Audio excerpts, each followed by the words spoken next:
From your favorite source for Chicago White Sox talk, delivering news, interviews, analysis, and more. This is the Sox Machine Podcast with your hosts, Jim Margulis and Josh Nelson.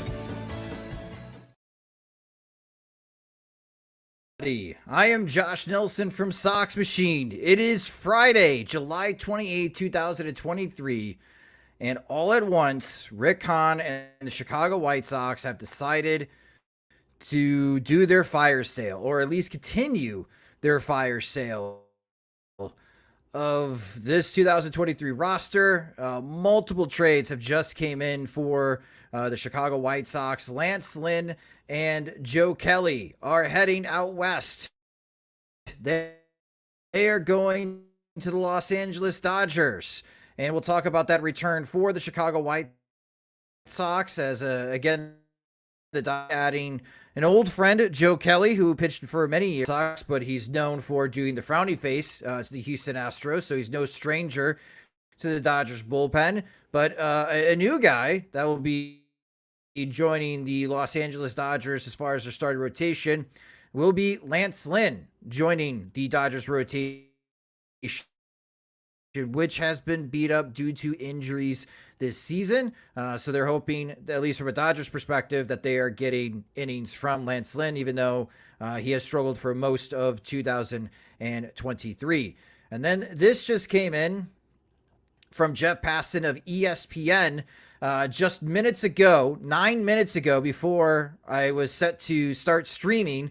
And I was all prepared to talk about Joe Kelly and Lance Lynn going to Los Angeles. Jeff Passan of ESPN tweeting, the Houston Astros and the Chicago White Sox are in agreement on a deal that will send right-handed reliever Kendall Graveman to the Houston Astros. And yeah, we're going to try to get as much as possible on who is coming back in that return. So please bear with me as we try to get more information on what is going on between that trade of the Astros and the White Sox. According to Bob Nightingale, oh wow, the White Sox are getting catcher Corey Lee in return for Kendall Graveman. And I'll start there. So again, first of all, welcome. A lot of people have joined. There's a ton of news that's going on for the Chicago White Sox. The fire sale is in force as two trades this afternoon. And just from my perspective, I was with Dan Bernstein and Lawrence Holmes today on 670 The Score at 12:25. I didn't hear that anything was immediate, but when Dan Bernstein asked me if I was including Lance Lynn and Joe Kelly in a trade, and I did have the Dodgers as one of the teams, we'll use this as informed speculation. Prior to Joe Kelly going on the injured list a couple weeks ago, there was serious interest from the Dodgers about reacquiring Joe Kelly to help out of the bullpen. There was some interest in Lucas Giolito. If Liam Hendriks was healthy and the White Sox would be willing to trade Hendriks, which they're not at the moment, that is who the Dodgers would love to have. According to sources that tell me from Los Angeles, the Dodgers would love to have Liam Hendriks. But Hendriks is not available. He's hurt. The White Sox don't have any interest in trading Liam Hendriks at the moment. So there's Joe Kelly. We knew the Dodgers needed another starting pitcher. From what I understand, it was a surprise that the Angels got Lucas Giolito. And now teams are kind of scrambling at the moment to try to find a starting pitcher. That's why you're going to hear about Michael Lorenzen of the Detroit Tigers a lot in the upcoming days. And Lorenzen has been pitching well for Detroit this season as someone that could be going to a contending team. The Dodgers need innings. There's still uncertainty regarding Clayton Kershaw's shoulder, and they're doing the best that they can as far as the Dodgers with all of their young pitchers right now that have been thrown into the starting rotation. Ready or not, the Dodgers need innings. So the biggest benefit for Lance Lynn joining the Dodgers is just being that durable veteran starter that can give them 5-6 innings, 100 pitches for Dave Roberts every fifth day. Is Lance Lynn going to be part of the Dodgers playoff rotation? Probably not. But again, the Dodgers really need innings right now as they try to hold off the Diamondbacks and the San Francisco Giants in the National League West. So again, for those that have just hopped in, we are streaming live. I'm Josh Nelson from Sox Machine. Again, two big trades for the Chicago White Sox this afternoon. About a little bit more than an hour ago, almost 2 hours ago. Again, Joe Kelly and Lance Lynn have been traded to the Los Angeles Dodgers. That's why I have graphics ready. And about 16 minutes ago, Jeff Passan of ESPN reporting that the Chicago White Sox have traded Kendall Graveman to the Houston Astros. So interesting here that both Kelly and Graveman are going back to previous teams that they have pitched in the postseason before. So for the Astros and the Dodgers, being familiar with Graveman and Kelly probably plays a pretty big factor. I do want to touch on the Corey Lee return because that is being reported by Bob Nightingale right now. Is that for the Graveman trade, Corey Lee was the starting catcher for the University of California and was teammates with Andrew Vaughn. He was part of that same draft class. Andrew Vaughn obviously went third overall. Corey Lee was taken in the later part of the first round. So the White Sox are familiar with Corey Lee, especially from his college days, because while you're scouting Andrew Vaughn for the entire season, you're seeing a lot of Corey Lee.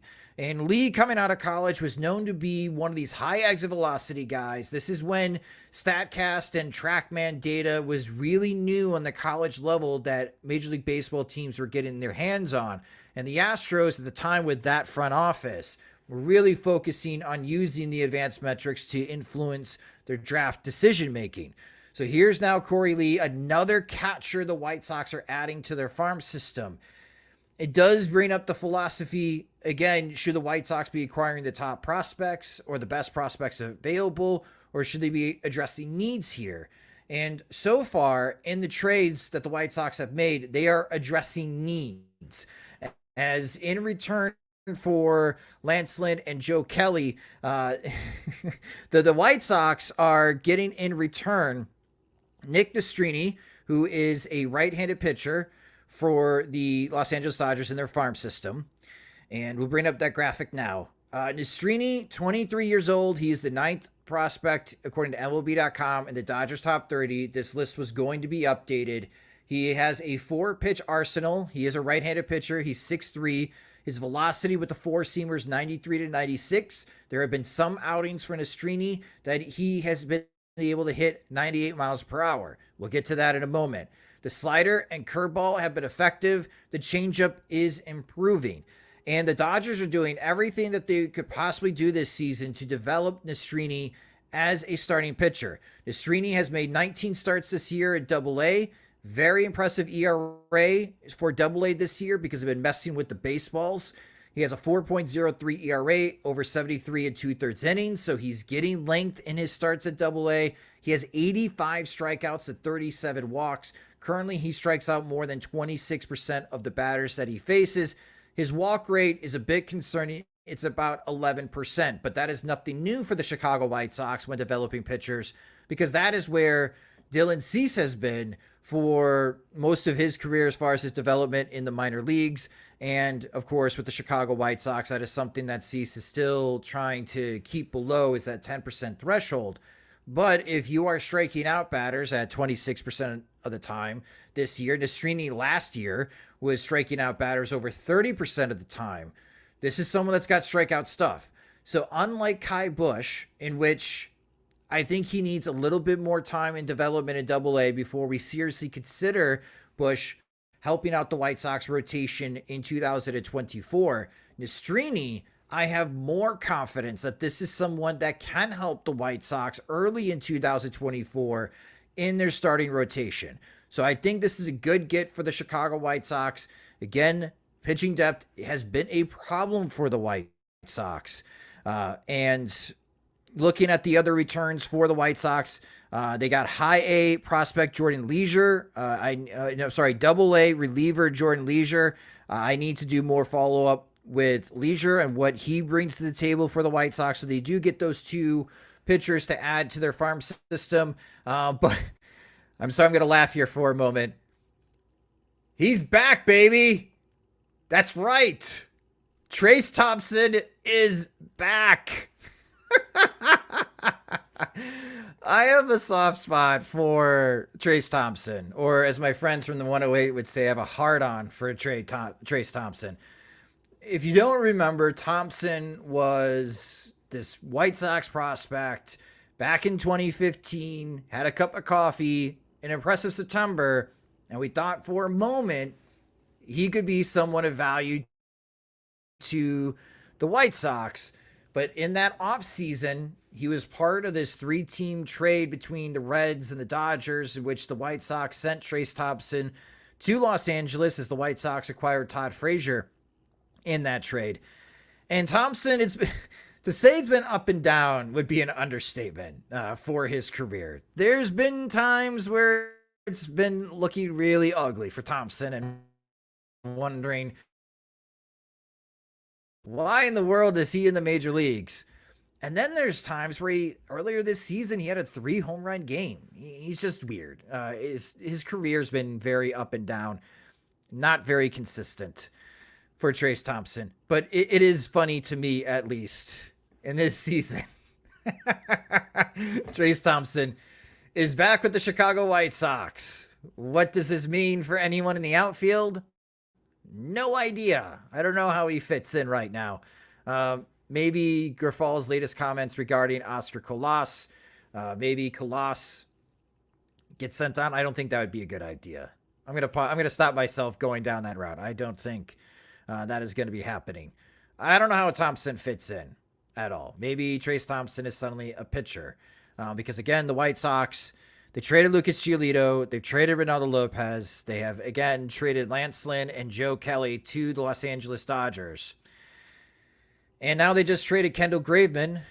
So that is 5 pitchers from your 13-man pitching rotation. 1 starter, 2 starters, and 3 relievers. And, we've talked about for the White Sox, they don't have a lot of starting pitching depth. That's why there's not a whole lot of confidence in the White Sox going to 2024 because it's hard right now to figure out who are going to be these 3 guys that help out Dylan Cease and Michael Kopech in the starting rotation. And you still have the issue at second base, and you still have the issue at right field. So right now, so far in these trades in the White Sox fire sale, they have been focusing on pitching, and they've been focusing on catchers to help out as far as their depth.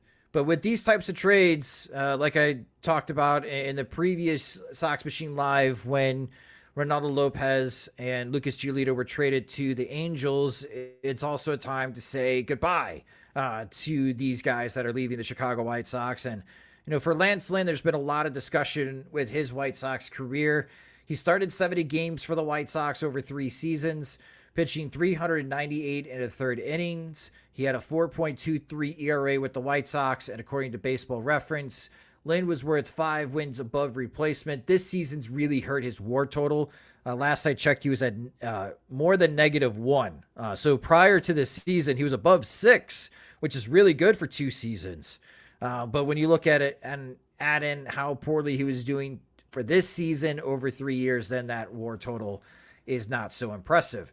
In the 2021 season, though, when the White Sox acquired Lance Lynn from the Texas Rangers in exchange for Dane Dunning and Avery Wims, who was a left-handed reliever, Lynn was everything the White Sox asked for and really was what the White Sox needed the previous season in 2020. Lynn went 11-6 for the White Sox in 2021. He had a 2.69 ERA, a very impressive 163 ERA plus. And his highlights with the White Sox, he made the All-Star team in 2021, and he finished 3rd place in the American League Cy Young voting, also in 2021. 2022, he got hurt right before spring training ended and the regular season began with the knee injury. He missed all of April and May and wasn't right for most of the 2022 season. He showed flashes, but ultimately finished with a 99 ERA plus, and I owe someone a steak dinner because of that.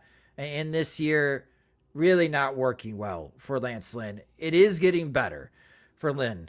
And I think the reason why the Dodgers acquired Lynn, because he's still showing durability. He's still getting 5-6 innings in his outings. He's still able to take the ball and give 100 pitches.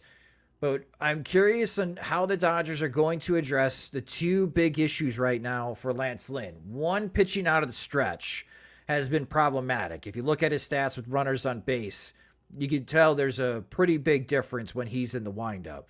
And that might be the pitch clock playing a factor here, as he's got to have a faster rhythm, and he's an older dude who took his time prior to the pitch clock. He doesn't have that luxury anymore. And second, lefties have just been crushing Lance Lynn in 2023. So those are the two areas that I'm curious on how the Dodgers are going to address for Lance Lynn.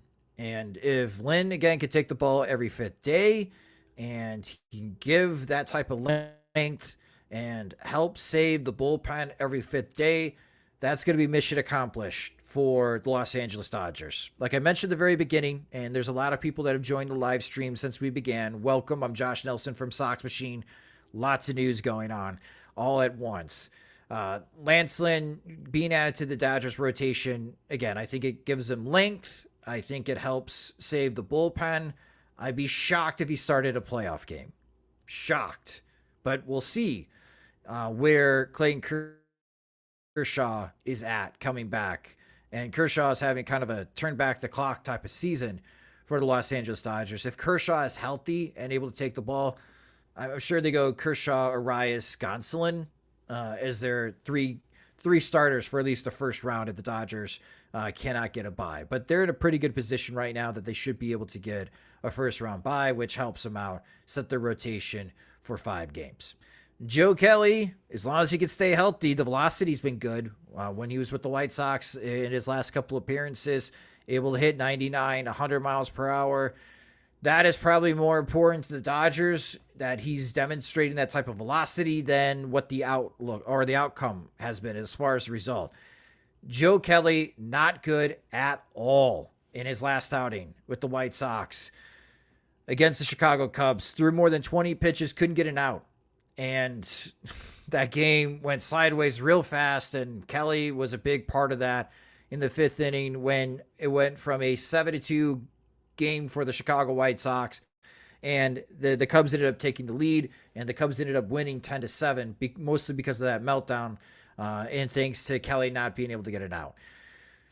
So we'll see what Kelly brings to the Dodgers. Injuries have always been a problem. It's hard to do a career recap for Joe Kelly, as he was barely around for the White Sox. It was a curious signing when the White Sox made it.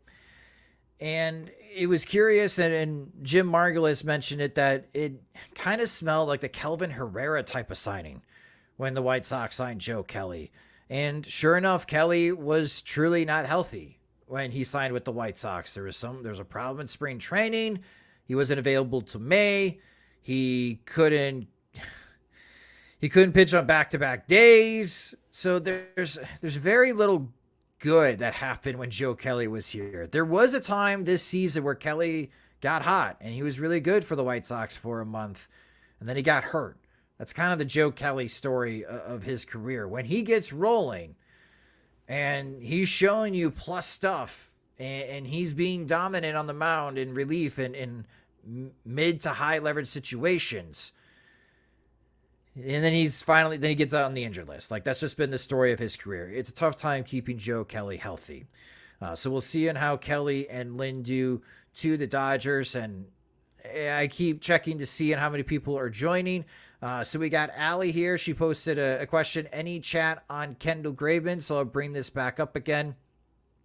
Again, this is from Jeff Passett of ESPN. This was tweeted out about 9 minutes before I was set to go stream live. So I'll try to provide as much information as possible.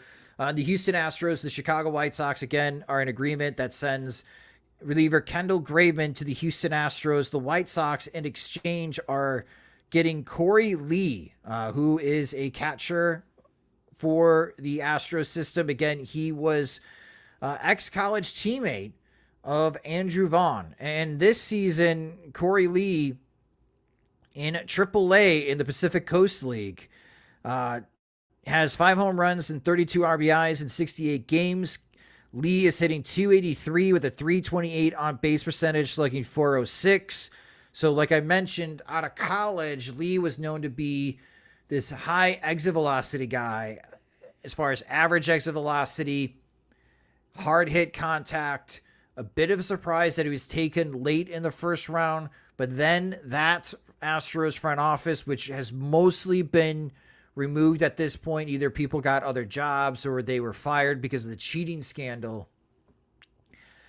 That was the philosophy for the Houston Astros then. I'd be interested to see on how it's going to change with Dana Brown now taking over the reins in Houston. But for Corey Lee, last year he was also in AAA where he had 238, 307, 483. So a bit of a change here. In 104 games in AAA last year, Corey Lee hit 25 home runs. This year, in 68 games, he's only hit for 5 home runs. So it's like he's exchanging power for contact this season. And it's also his slugging has gone down. So I think we need to see a little bit more from Corey Lee. But when it does come to Lee and the fact that he's further along than other White Sox catchers, as we talk about the Kendall Graveman to the Houston Astros trade, I don't know if the White Sox would be able to move Yasmani Grandal. And now, it seems like I'm distracted, I am looking on my phone to make sure that there haven't been any other trades. So I'm going to have to lean on you guys in the live stream here. So for the podcast listeners, you're getting a peek behind the curtain here. Need a live stream. If you guys can help me out, if any other trades happen here, as I'm multitasking, I make the joke that I need to be like an octopus right now. I need to have like 8 arms and like 8 screens around me to keep track of how this fire sale is going on for the White Sox. But also news from the White Sox as well from Jeff Passan. The White Sox are calling up reliever Declan Cronin. And he is a very interesting story because Cronin was taken in the 36th round. And you will not see another 36th round White Sox draft pick reach the majors because there's no 36 rounds anymore. It's just 20 rounds. And he signed for $5,000 to join the Chicago White Sox. And here he is. He is now in the majors. Cool story for Declan Cronin. He's a big chess player. And we'll see what he can do. But now he's in the majors and he'll get a pension and he's part of the Players Association and he'll get all those benefits. So great for him to stick it out and reach the majors. But yeah, he's going to be the last 36th round pick to reach the majors for the Chicago White Sox as they have reduced the draft to 20 rounds. So an interesting story there for the White Sox. I'm checking here. I don't think anything else has been updated, at least from the trusted sources. No. The LA source, check in. Okay, that was a joke. All right. Los Angeles, they're interested to see on how Kelly does, and they're curious on how Lance Lynn is going to help him out. The other thing, too, is I'm going to be bouncing back and forth in these topics for those on the live stream. I think Trace Thompson is part of this deal to help with some money that is being owed to Lynn and Kelly. And you may ask yourself, well, why do the Dodgers care about money? The Dodgers mostly punted this past free agent market because of the uncertainty with the whole Trevor Bauer situation.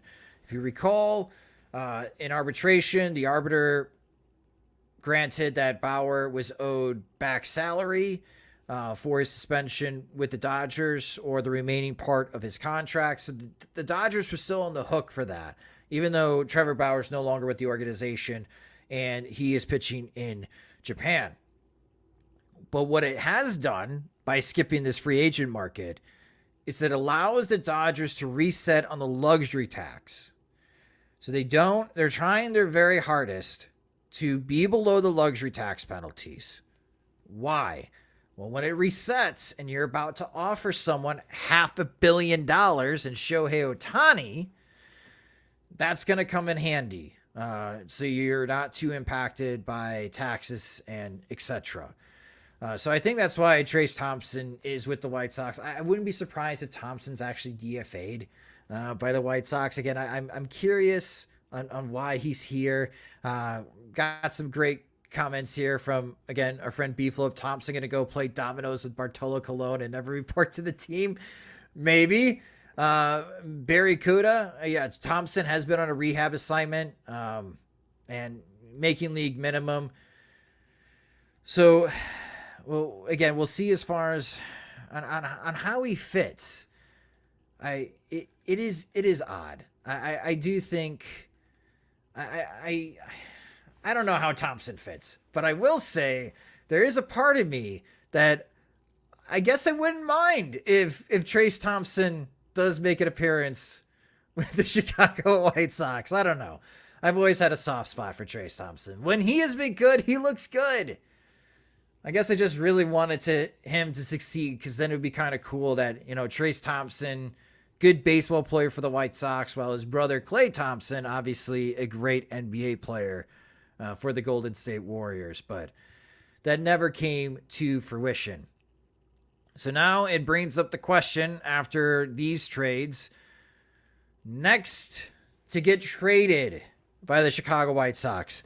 I don't think this fire sale is done yet, even though the White Sox have already unloaded Lucas Giolito and Ronaldo Lopez to the Angels, trading Lance Lynn and Joe Kelly to the Dodgers, and now Kendall Graveman to the Houston Astros. They've already traded 5 players.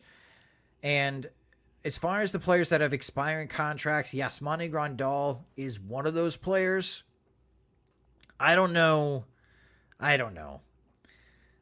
It's going to be tough to move Grandal. It'd be better if he could actually hit for power, and has been hitting for power, but that really hasn't been the case lately, and he's owed a lot of money. So we'll see if a team is willing to take on that cash, or how much cash the White Sox are willing to take to unload Grandal to someone else. The other players have been about, like, up by John Morosi of MLB.com. And if a team is interested in acquiring Aaron Bummer, I think that would be a good idea for the White Sox. This isn't a good matchup. Aaron Bummer, to be at his most effective, needs a strong infield behind him to take advantage of all the grounders that he produces. The White Sox don't have that type of infield. They just don't. So I think it'd be probably best for all parties. And if there's a team that's really interested, because this market is short on left-handed relievers, that if a team is interested, I think that makes a lot of sense for the White Sox to move Aaron Bummer. Keenan Middleton's cheap. I'm a bit surprised that he hasn't been dealt yet. He's owed just $800,000 this year, so it's just a little more than, I think, $350,000 remaining on his contract.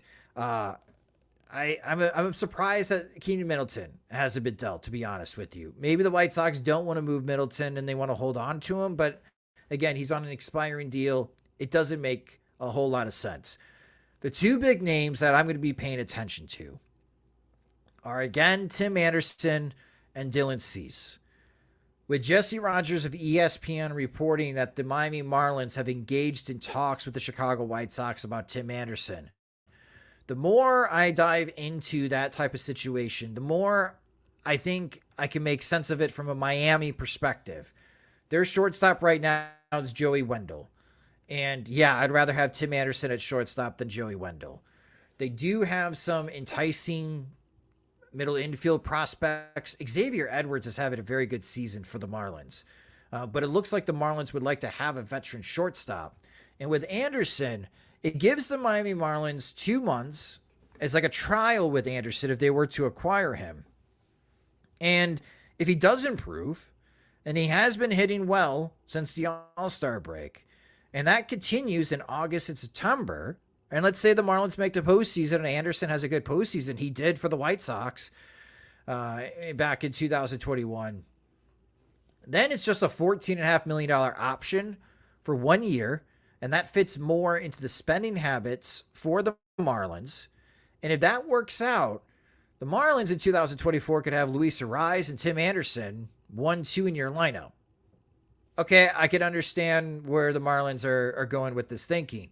And yeah, again, Tim Anderson's a better shortstop than Joey Wendell. If the White Sox were to move Tim Anderson, it does backtrack the whole conversation about we're going to contend in 2024.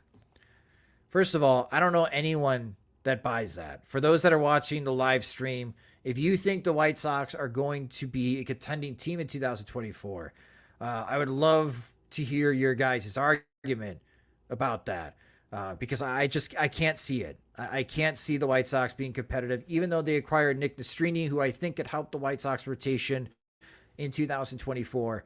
You still got to find out two other spots. Maybe that is Tuki Tuasan.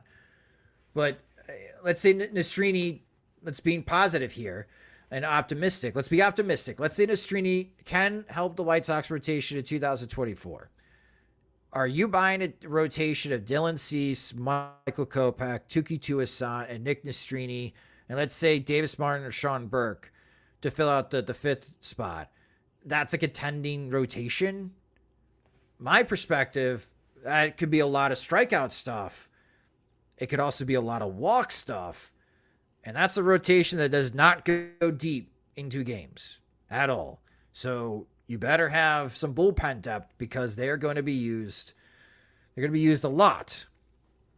So I just don't buy it. I don't buy the White Sox as being contenders in 2024.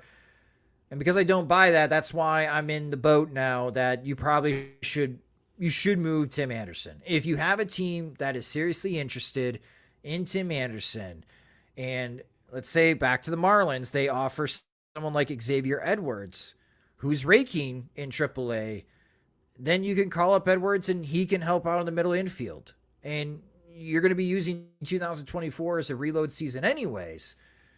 Give these middle infielders a shot, everyone a shot. You know, Romy Gonzalez, Lenine Sosa, Jose Rodriguez. Let's say the White Sox acquired Xavier Edwards or Tim Anderson. Give those guys all the playing time up the middle to figure out who is worth sticking around, because you do have Colson Montgomery coming. And if Colson Montgomery can hit as well in Birmingham in Double-A as he did with Winston-Salem, that drum beat's going to get louder and louder and louder for Montgomery to take over the starting reins at shortstop in 2025, or maybe this year's first-round pick, Jacob Gonzalez, can be that fast riser through the White Sox farm system and be able to take one of those spots either at shortstop or at third base. It's tough.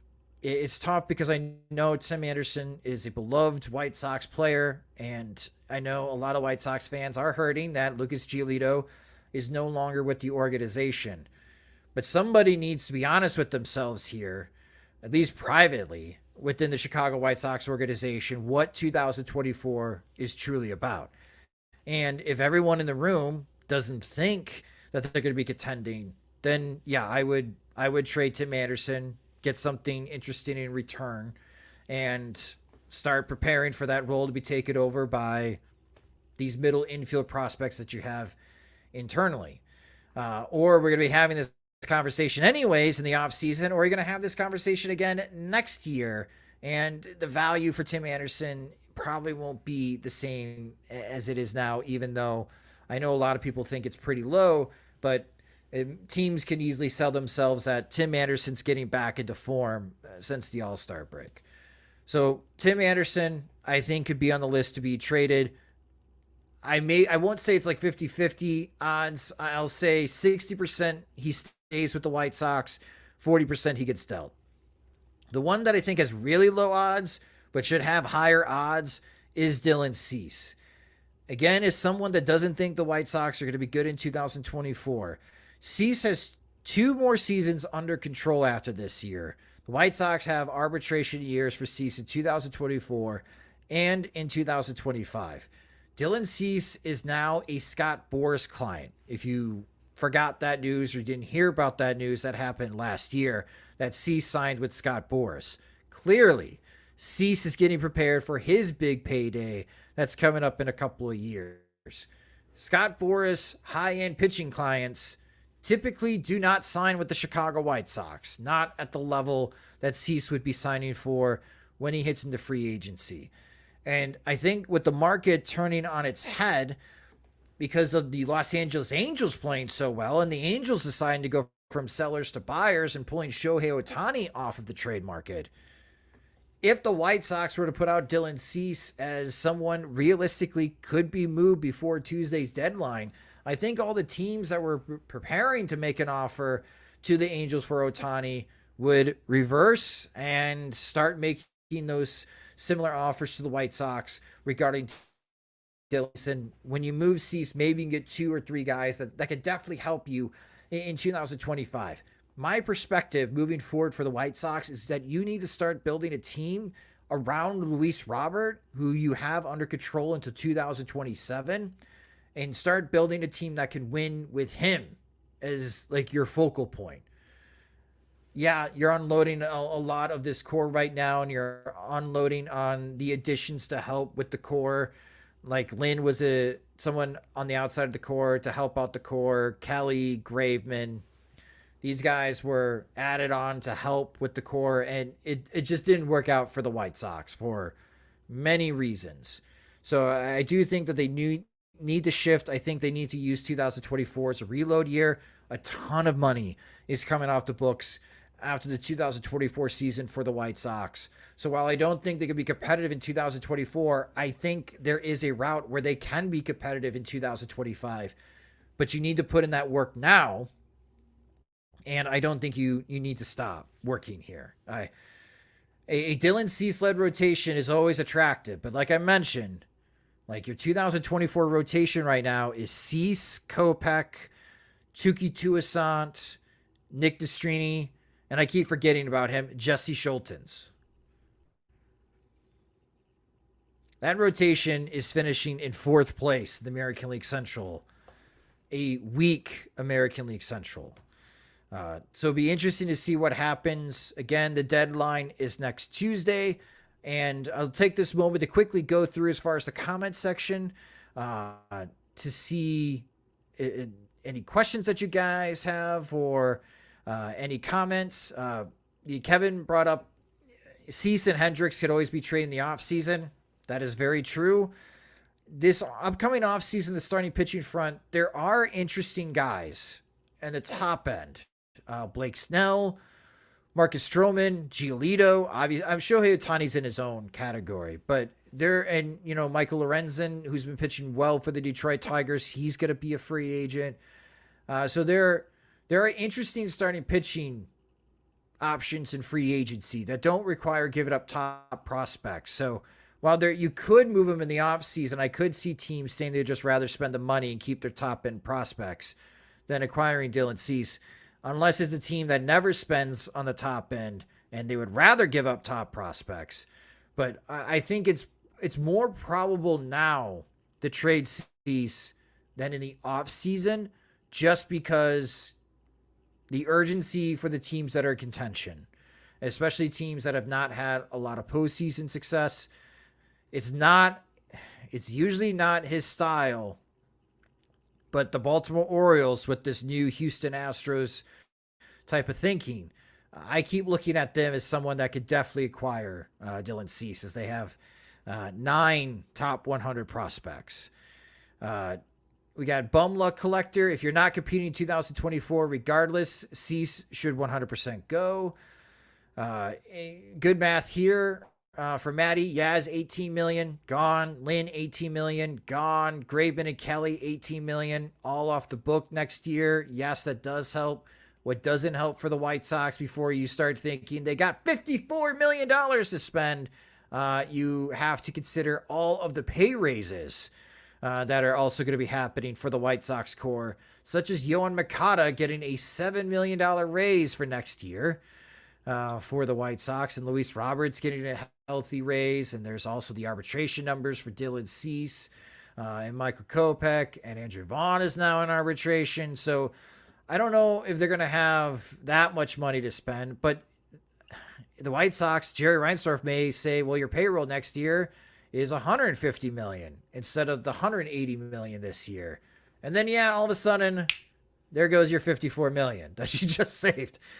So I could see where it can give White Sox fans some hope, but I don't want to lie to anyone or blow smoke up anyone's butt that, the White Sox are going to spend that $54 million. I think we've all learned as White Sox fans over the years that doesn't always translate into cash that the White Sox front office could spend. And there's the whole question of who is the White Sox front office going to this offseason, because there's many White Sox fans that would love to have a new front office to be able to spend that cash or reorganize that roster. And it's not very clear on what the White Sox future is going to be after this season on who will be making those decisions. It still might be Rick Hahn and Kenny Williams spending Jerry Reinsdorf's cash in the offseason. So with that being said, I'm going to take a break here from this live stream. I really appreciate everybody hopping on to watch this special edition of Sox Machine Live. Again, big trades for the Chicago White Sox. Lance Lynn and Joe Kelly to the Los Angeles Dodgers, and they get Nick Nastrini back, who I think is a interesting pitcher that's currently in AA for the White Sox. It could be part of the equation for the 2024 starting rotation. And of course, we can't forget that Trace Thompson is back with the White Sox. And Kendall Graveman going to the Houston Astros in exchange for catcher Corey Lee, who was a former first-round pick and former college teammate of Andrew Vaughn. As this will wrap up this Sox Machine Live. Thank you guys so much for watching and participating. You can follow us on Twitter. We're at Sox Machine. You can follow me on Twitter at SoxMachine_Josh. I'm sure there'll be more news over the weekend, all the way to the trade deadline on Tuesday. You could also follow us on Instagram and Threads by the same account. For those that watch the YouTube stream, welcome and thank you for doing so. Please subscribe to our channel at youtube.com/SoxMachine. And every Sox Machine Live, the audio feed is uploaded into our podcast feed, which you can subscribe to the Sox Machine podcast wherever you listen to podcasts, such as Spotify and Apple Music. If you enjoy our work and want more, you can get more by becoming a Patreon supporter at patreon.com/SoxMachine, where monthly plans start at $2, or you can save with an annual subscription, and our Patreon supporters get exclusive content, ad-free versions of both the podcast and website, and new Sox Machine swag, like our new shirt that you can get at the Sox Machine store, I Heart Wild Pitch Offense, that is now available. Again, you can sign up at patreon.com/SoxMachine. Sox Machine Live is a production of SoxMachine.com, your home for all things Chicago White Sox baseball, and part of the Blue Wire Podcast Network. I'm Josh Nelson. Thanks for watching and listening.